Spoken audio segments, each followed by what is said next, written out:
one in Melbourne. We're picking up right after my first 24 hours, which, if you watched that vlog, honestly felt like the season premiere of my life. But this week felt like the universe hitting play on everything new. New people, new routines, new food, and apparently, new ways for strangers' children to humble me.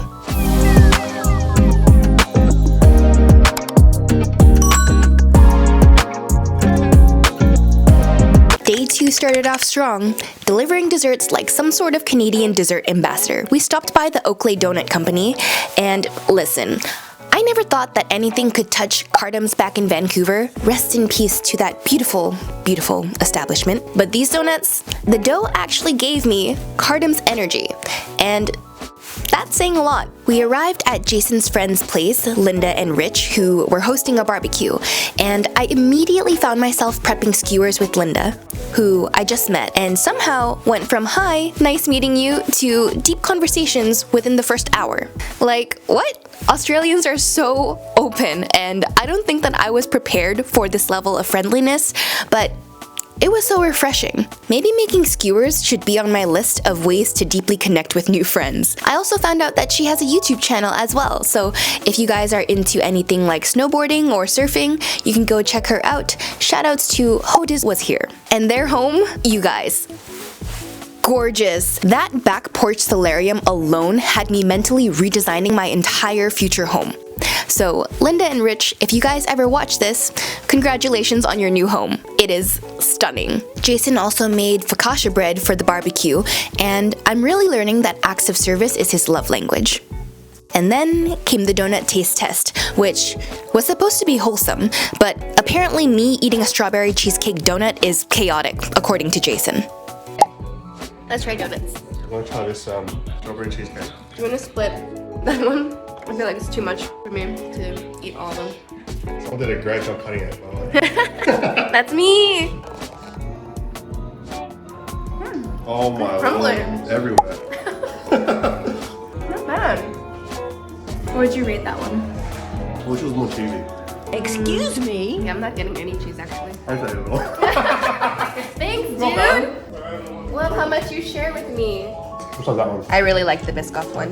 How do you like the cutting skills? Get out of here with my cutting skills. I think that's pretty good. I'll try. Can you try another one? This coffee. Just stuff it in there. She get a zoom in on his mouth. Everywhere. Pretty golden. What would you rate it? 9. Yeah. Solid. Pretty good. Yeah. I feel like my reaction didn't show it, but this is actually comparable to Cardam's. I met so many sweet people this day, and a lot of them actually Cambodian, which is new for me coming from Vancouver, where I honestly didn't meet many. Everyone was so warm and welcoming. By the end though, my social battery was gone. Fully gone. Like, Windows shutting down. Gone. Day 3, I tried out Revo in Springvale because I need to get back on my gym grind, and I wanted to see what the hype was about. Hey guys, found a gym. Try and find the, what's it called? Change rooms?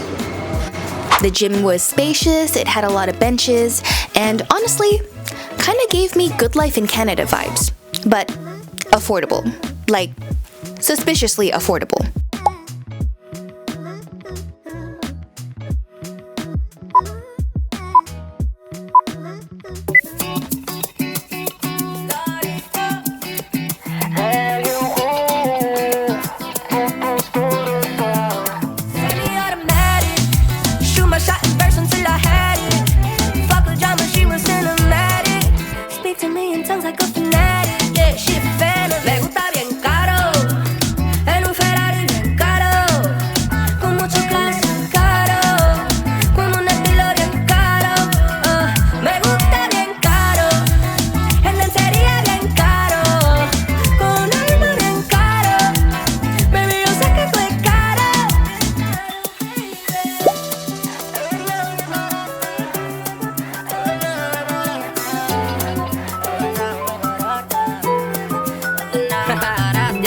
Okay.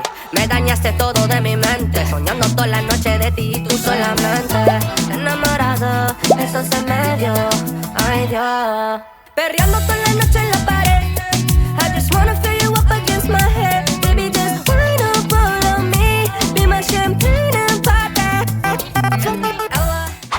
Did I sign up? No, because Anytime Fitness has my loyalty. I like my clean, renovated locations, but honestly, it felt good to move my body again after the flight and chaos leading up to this move. And then, the real cultural experience, Australian McDonald's. They had matcha on the menu, which immediately shocked me. And the beef? Juicier. Every single time.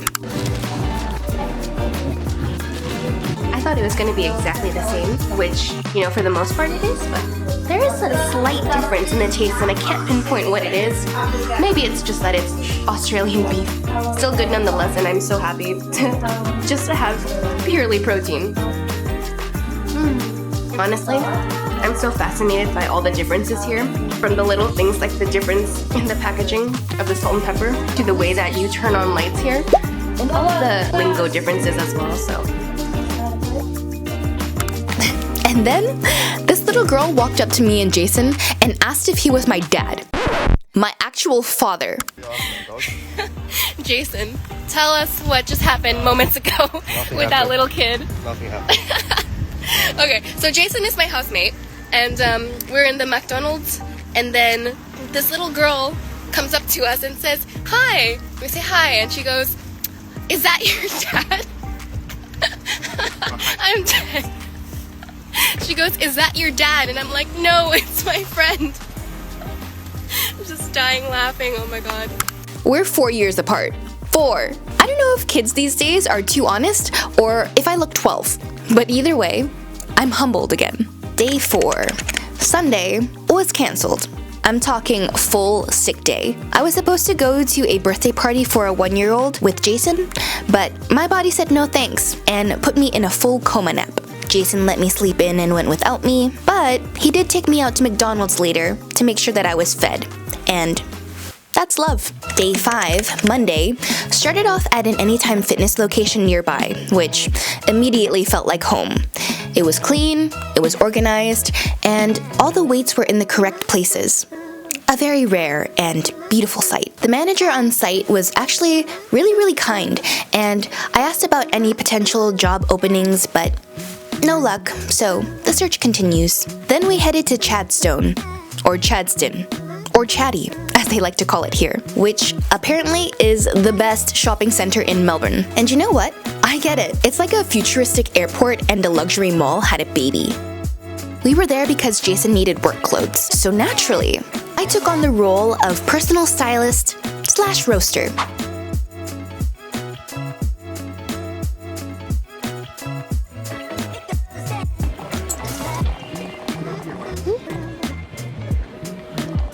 Green?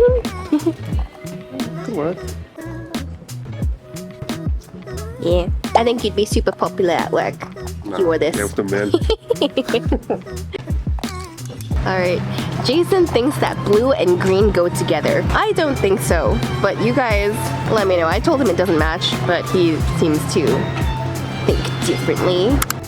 I've seemed to have lost Jason, aka my father, on this trip. If you guys saw my Instagram story, maybe like a day ago, there was this little kid who came up to us and just assumed that Jason was my father, but he's my friend, so. Jason! Yeah. Found you. Jason seems to think that blue shirts and green pants are a personality. I disagree. The food court also blew my mind here, you guys.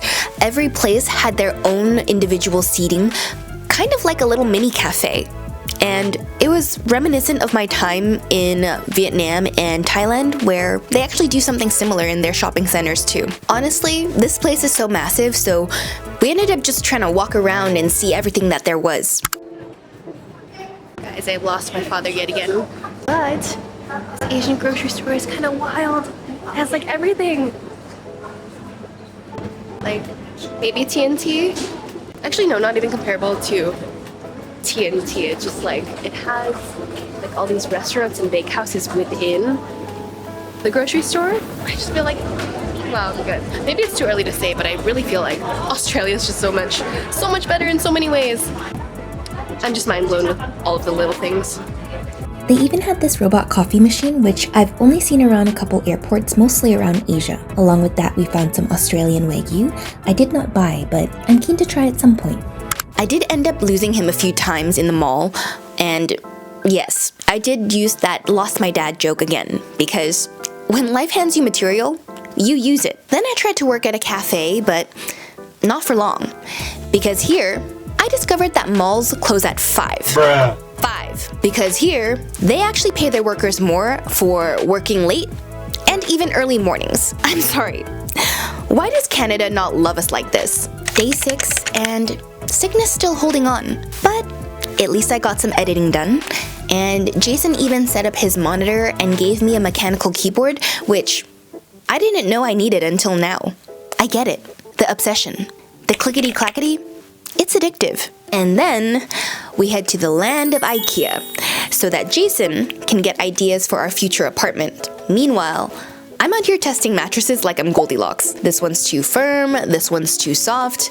This one will ruin my back in 2 years.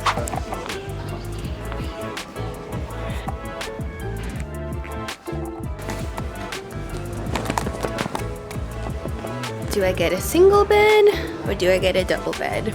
I just kind of like to roll over and not fall off in the middle of the night, you know? All of these are extra firm too. Actually, this is not bad. Firmness. Yeah. Feels weird. Okay, firm. Firm feels... This is so strange. It feels more springy than the medium. I feel like if I jumped on it, my butt could sink to the ground. Jeez. Okay. Actually, this one's nice. Quite like this one. But still deciding on a single or a double. Jason wanted to buy knives for the kitchen, but they locked it up. For obvious reasons, apparently people are crazy these days, but this is us trying to figure out how to buy it on the self-help kiosk. The marketplace, because like some things are free sometimes, you know? You have to pay, you just have to pick it up. Yeah, that's true. You're right. There's probably some free things on Marketplace. Alright. My friend has a question about moving to Australia, but I feel like you're probably better equipped to answer it. My friend Christina wants to go for at least 3 to 6 month contract type of thing. And I guess she's probably just wondering like how to go about that. Oh, you should just do the working holiday visa, it's fine. But she can get the other. Yeah, that's more expensive. I think the working holiday visa was like $650 Canadian. I don't know how much the actual working visa is. Wait, but if work sponsors her, then Yeah, they'll pay for it. they'll pay for the $5,000. If she can find a job and they're willing to pay, but for 3 to 6 months, it's not worth it. So it's better that she just goes on a working holiday visa and then she just does, she can do rural work as well as part of the nursing for the 2 years if she wants, or she can just do normal. Pretty sure you're not limited to what you can do, yeah? Yeah, the working holiday visa, you can work any job. Any job, yeah, but for only 6 months. Yeah, only 6 months. If she can do like unrestricted work and not have to do the rural work, then I feel like that might be She better. doesn't have to, because you only want to stay for 1 year. You're right. Okay. And then I get a glimpse of my first Australian sunset through the windows of IKEA. Classic. The weather here is a bit unhinged. At this point in the week, I've experienced all the seasons that Australia has in one day. I swear, Melbourne's weather is not unpredictable. It's actually just commitment phobic. In the span of hours, I've seen sunshine, wind, sideways rain, humidity, freezing cold, thunderstorms, and even rainbows. It really just felt like the city just kept hitting shuffle on the weather playlist. And I finally understood what people meant when they said that Australian homes aren't insulated. There were a few nights where I genuinely felt like I was sleeping outside in Vancouver. Not even the summer version, like the November, why did I leave the club without my jacket version. I swear, I'd wake up at 3 a.m. thinking that the roof blew off and no one told me. And then by the afternoon, suddenly it's 30-degree weather. And then I'm sweating through my hoodie. So yeah, my first week here has basically been a climate simulation. Day 7. Jason actually started work this day, so I ventured off into the city alone for the first time. I learned how to use the My Key card or Mickey card, I don't know how you pronounce it, but it's basically a compass card in Vancouver, but with more tapping and more consequences if you forget.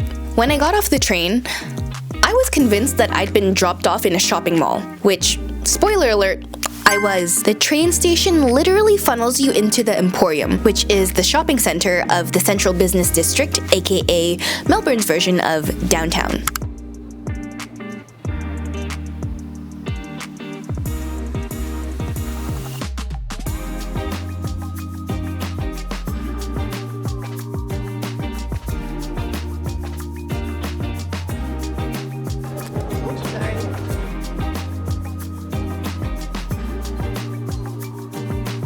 This is so kind of crazy. There's so many, such nice shops within the train station. I was gonna equate this to being kind of like the equivalent to Granville for Vancouver because that's the station for downtown. But this is nothing like Granville station. It's way nicer. It's pretty much like a mall. Maybe, actually, you know what, maybe I might be in the Melbourne Central Mall if that's a thing, so you know what, that's probably why there's so many nice shops here. I'm trying to find my way to get out though. Guess this is part of getting lost and exploring, except I literally just stepped off the train and I'm already lost. I wasn't prepared for a transit that doubles as retail therapy. I wandered over to Flinders Station, which is another train station, on my way to find the Anytime Fitness in South Melbourne. I was taking in everything that existed along the way, and I'm pretty sure my face was giving first day on planet Earth the entire time.